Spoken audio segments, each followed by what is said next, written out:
America is now 236 years old tonight, and we've never had a birthday as hot as this one, at least not on the record books. And if you're feeling it, we are shattering records everywhere tonight. In fact, this image from the air saying it all, tens of thousands of beachgoers right there on the beach at Coney Island in Brooklyn, New York. So many people, you can hardly see the sand there.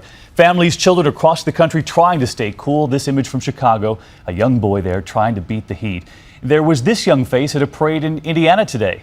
The water coming in handy. 25 states under excessive heat warnings and advisories tonight. More than 80 million Americans dealing with heat near 100 or above. Minneapolis, Milwaukee, Chicago, St. Louis, and Detroit, just some of the cities where it reached triple digits. We are just 4 days into July now, and get this, nearly 1,000 heat records have already been set this month. Meteorologist Ginger Zee and ABC's Extreme Weather Team starting us off again tonight. No matter how searing the heat or stifling the air, there was no melting the patriotic spirit on the hottest 4th of July on record. In Hoffman Estates, Illinois, they kept the water flowing and the tents and umbrella wide open. Downtown Chicago, it was almost too hot to grill. It's 99 degrees out here. It feels like it's about 150. The Windy City's temps soaring to 101. The Millennium Park fountain provided touch-and-go relief. Triple-digit temperatures stretched from the Midwest to the East Coast. It was a record 101 in Minneapolis. Detroit hit 99 and Memphis 99 as well.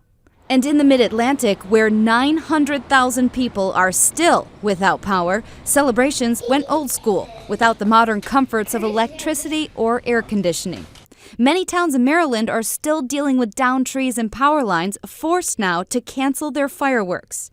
And it was a tough day for small businesses on one of their busiest holidays. The food is going bad at this deli. Today is holiday and all our customers get off today, so we lose a lot of money. Utility workers in Ohio spent their holiday trying to get the power back. It's insane, like all the crews, all the cranes.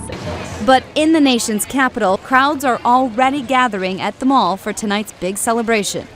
Big crowds everywhere across America tonight. Ginger, my partner here on the desk these last few nights, back with us again. The heat, the humidity, you say it's going to be even more miserable tomorrow. It just keeps going. In places like Chicago, they haven't done this in 17 years where they've had 2 100-degree temperatures. It's not just the temp, it's the humidity. So the feels like starts in the 80s tomorrow morning. Look what it feels like, 112 in St. Louis tomorrow, 113 for Memphis. This heat really not going anywhere not too soon. How long till it breaks? It's going to be a while, 5-6 days for some people. At the end of the weekend, the start of the next work week is when we watch this record heat finally move off the East Coast, off the Mid-Atlantic, and then you start to see the cold front come in with some cooler temps. And Ginger, you're also covering the wildfires. We were all looking at that image that came in today, that one house in Utah completely protected. Take a look at this tonight. That's the close-up view. It looks like a normal house in a typical neighborhood, but when you pull out, you can see just how close the fires came. Everything else destroyed. And firefighters a lot of times will do pre-burns around homes, so that may have been what they were doing there, protecting it. But really, to me, what's concerning is all that dry area around that house.